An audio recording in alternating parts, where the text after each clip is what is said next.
Hi guys, welcome back to our videos. കുറെ നാളുകൾക്ക് ശേഷമാണ് നമ്മൾ ഇന്നൊരു വീഡിയോ ചെയ്യുന്നത്. ഇന്ന് നമ്മൾ കാണാൻ പോകുന്ന സിറ്റിയാണ് നാപ്പോളി. നാപ്പോളി എന്ന് പറയുമ്പോൾ കാണുമ്പോൾ തന്നെ നമുക്കറിയാം ഇതൊരു ക്രൗഡ് ആയിട്ടുള്ള ഒരു സിറ്റിയാണ്. ഒത്തിരി രാജ്യത്തു നിന്നുള്ള ആൾക്കാർ ഇങ്ങനെ വന്നു കൂടിക്കിടന്ന് അങ്ങനെ അവർക്ക് ജോലി ചെയ്ത് അങ്ങനെയൊക്കെ ഉള്ള ഒരു സിറ്റിയാണിത്. അതുകൊണ്ട് തന്നെ ഇവിടെ അത്ര വൃത്തിയൊന്നും നമ്മൾ പ്രതീക്ഷിക്കാൻ പാടില്ല. എന്നാലും ചെറുപ്പത്തിലുള്ള ഒരു ആഗ്രഹമാണ് ഈ നേപ്പിൾസ് കാണണം എന്നുള്ളത്. അങ്ങനെ തന്നെയാണ്, അതുകൊണ്ടാണ് നമ്മളിവിടെ വന്നത്.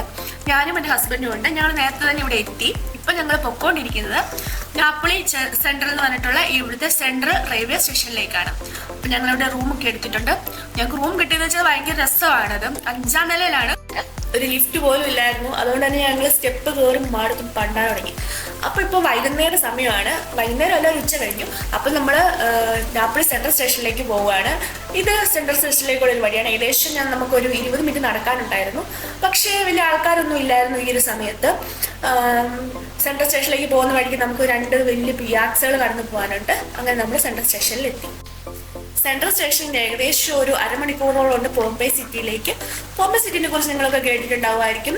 മൗണ്ട് വെസൂവിയസ്, അഗ്നിപർവ്വതം, അത് സ്ഫോടനം നടന്ന് ആ ബോംബെ സിറ്റി മൊത്തം തകർന്നു പോയ കഥയൊക്കെ നിങ്ങൾ കേട്ടിട്ടുണ്ടാവും. ആ സിറ്റി കാണാൻ വേണ്ടിയിട്ടാണ്, അവിടെ ഒരു ആർക്കിയോളജിക്കൽ പാർക്ക് ഉണ്ട്, അതൊക്കെ കാണാൻ വേണ്ടിയിട്ടാണ് നമ്മളിപ്പോൾ പോകുന്നത്. ഇതാണ് റെയിൽവേ സ്റ്റേഷന്റെ എൻട്രൻസ്. ഇതിനുള്ളിൽ വേണം നമുക്ക് ട്രെയിനൊക്കെ പിടിക്കാൻ വേണ്ടിയിട്ട്. ഓക്കെ, നമ്മളിപ്പോൾ നോക്കി നടക്കുവാണ്. അവിടെ ഡിസ്പ്ലേ ഒക്കെ ഉണ്ട്. ആ ഡിസ്പ്ലേ പോയിട്ട് വേണം നമുക്ക് ഏത് ട്രെയിനാണോ വേണ്ടത്, ഏത് സൈഡിലേക്കാണ്, ഏത് പ്ലാറ്റ്ഫോമിലാണ് വന്നിരിക്കുന്നതൊക്കെ നോക്കി മനസ്സിലാക്കിയിട്ട് വേണം പോകാൻ വേണ്ടിയിട്ട്. കണ്ടാൽ തന്നെ അറിയാം, അത്യാവശ്യം വലിയ ഒരു സ്റ്റേഷൻ തന്നെയാണിത്. അങ്ങനെ നമ്മൾ ബോംബെയിലെത്തി. അധികം പ്രീ പ്ലാനിങ് ഒന്നും ഇല്ലാണ്ട് തന്നെ ഞങ്ങൾ വന്നത്. അതുകൊണ്ട് തന്നെ ആർക്കിയോളജിക്കൽ പാർക്ക് കാണാൻ പറ്റിയില്ല. ഞങ്ങൾ ടൈം ലേറ്റായി പോയായിരുന്നു. വൈകിട്ട് 5 മണിക്ക് മുമ്പായിട്ട് വന്നാൽ മാത്രമേ ആർക്കിയോളജിക്കൽ പാർക്ക് കാണാൻ പറ്റുള്ളൂ. റെയിൽവേ സ്റ്റേഷനിൽ നിന്ന് നമ്മളൊരു ബസ് എടുത്തിട്ട് വേണം അങ്ങോട്ട് പോകാൻ വേണ്ടിയിട്ട്. അതുകൊണ്ട് തന്നെ ഇനി എന്താണ് ഇവിടെ കാണാനുള്ളതെന്ന് ഞങ്ങൾ അന്വേഷിച്ചു. അപ്പോഴാണ് അതുകൊണ്ട് ആ കാണുന്ന കത്തീഡ്രൽ കാണാൻ വേണ്ടി അവർ പറഞ്ഞു തന്നു. ആ കത്തീഡ്രൽ എന്ന് വെച്ചാൽ ഒരു വളരെ പുരാതനമായിട്ടുള്ള ഒരു കത്തീഡ്രലാണ്.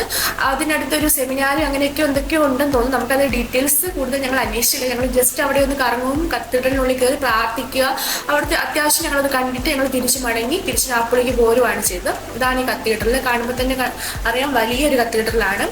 അവിടെ ഒത്തിരി വിശുദ്ധന്മാരുടെയൊക്കെ ഫോട്ടോസൊക്കെ വെച്ചിട്ടുണ്ട്.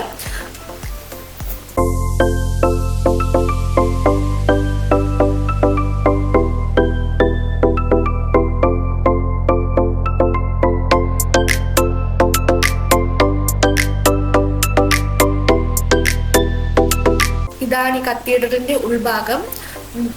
ഫ്രണ്ടിലായിട്ട് വലിയ 2 ഡോറുകളുണ്ട്. അത് കഴിഞ്ഞ് വേണം നമുക്ക് ഉള്ളിലേക്ക് കടക്കാൻ വേണ്ടിയിട്ട്. ഉള്ളിൽ കടന്നപ്പോൾ നല്ല ഭംഗിയുണ്ടായിരുന്നു. വളരെ അത്ഭുതപ്പെടുത്തിയ ഒരു കത്തീഡ്രലാണ്. കാരണം ഒത്തിരി ചിത്രപ്പണികളും, നമുക്കറിയാം ഇറ്റലിയിലെ എല്ലാ കത്തീഡ്രലും ഇതുപോലെ തന്നെ ഒത്തിരി എന്താ പറയുക, ശില്പങ്ങളും ചിത്രകല കൊണ്ടും ഒക്കെ ആയിട്ട് ഒത്തിരി നിറഞ്ഞു നിൽക്കുന്നൊരു അങ്ങനത്തെയാണ് ഇവിടുത്തെ കത്തീഡ്രലുകളെല്ലാം തന്നെ. പക്ഷേ ഈ ഒരു കത്തീഡ്രലിന് ഇതിൻ്റെതായ ഒരു പ്രത്യേകത ഉണ്ടായിരുന്നു. കാണാൻ തന്നെ ഒത്തിരി ഭംഗിയുണ്ടായിരുന്നു. വിശുദ്ധ അൽഫോൺസ് ലിഗോരിയുടെ ഫോട്ടോ ഒക്കെ ഞങ്ങൾ കൊണ്ടുപോയി കാണുന്നതാണ് വിശുദ്ധ അൽഫോൺസ് ലിഗോരിയുടെ ഫോട്ടോ. അപ്പം അത് ഞാൻ ഈ വിശുദ്ധനെ കുറിച്ച് ഒത്തിരി കേട്ടിട്ടുണ്ട്. അങ്ങനെ തന്നെ ഈ വിശുദ്ധന്റെ ഒരു ചിത്രം കാണാൻ പറ്റി. അങ്ങനെ ഒത്തിരി വളരെ മനോഹരമായിട്ട് കുറെ മുഖങ്ങളുള്ള കത്തീഡ്രലാണിത്. അതുപോലെ തന്നെ ചെറിയ ചെറിയ ഓൾട്ടറുകൾ ഇതിൻ്റെ ഉള്ളിലുണ്ട്. അത്യാവശ്യം അതുകൊണ്ട് തന്നെ വലിയൊരു കത്തീഡ്രലാണിത്.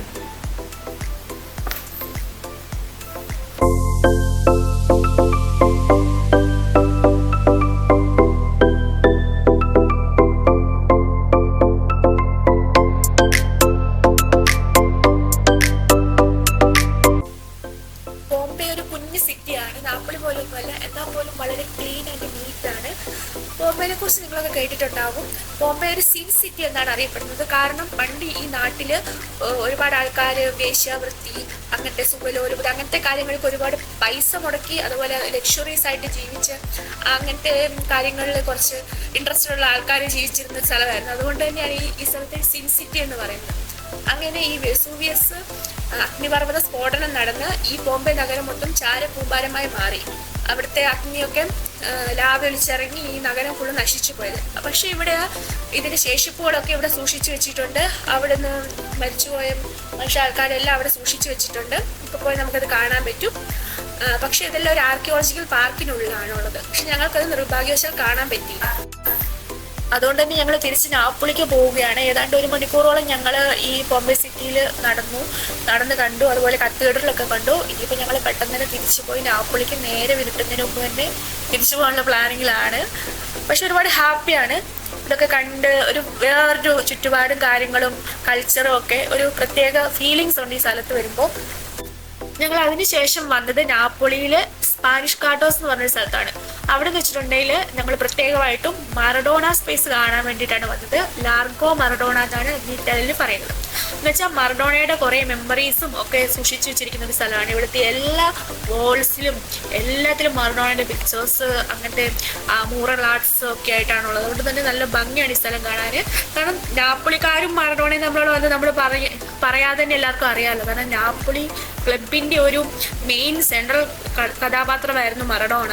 അപ്പോൾ പുള്ളിയുടെ ഒരു മെമ്മറീസ് സൂക്ഷിക്കാൻ വേണ്ടി ഇവിടെ വരുന്നവർക്ക് എന്താ പറയണ്ടേ, ആ മറഡോണ എത്രമാത്രം ഈ നാപ്പോളിക്കാർക്ക് പ്രിയപ്പെട്ടവനാണ് നമുക്ക് മനസ്സിലാവും. അതുപോലെ ഒരു മറഡോണയെ ഫുട്ബോളിനെ ഇഷ്ടപ്പെടുന്നവർക്ക് ഒരിക്കലും മിസ് ചെയ്യാൻ പറ്റാത്തൊരു സ്ഥലമാണിത്. ഓക്കെ, ഞങ്ങൾക്ക് ഒരുപാട് ഇഷ്ടപ്പെട്ടു. ഞങ്ങൾ ഒത്തിരി ഫോട്ടോസൊക്കെ എടുത്തു, എല്ലാം ഹാപ്പിയായി. അതുകൊണ്ട് ഞങ്ങൾ ഇന്ന് രാത്രി തിരിച്ച് റൂമിലേക്ക് പോവാണ്. അപ്പം അടുത്ത വീഡിയോ വരുന്നത് വരെ ബൈ ബൈ.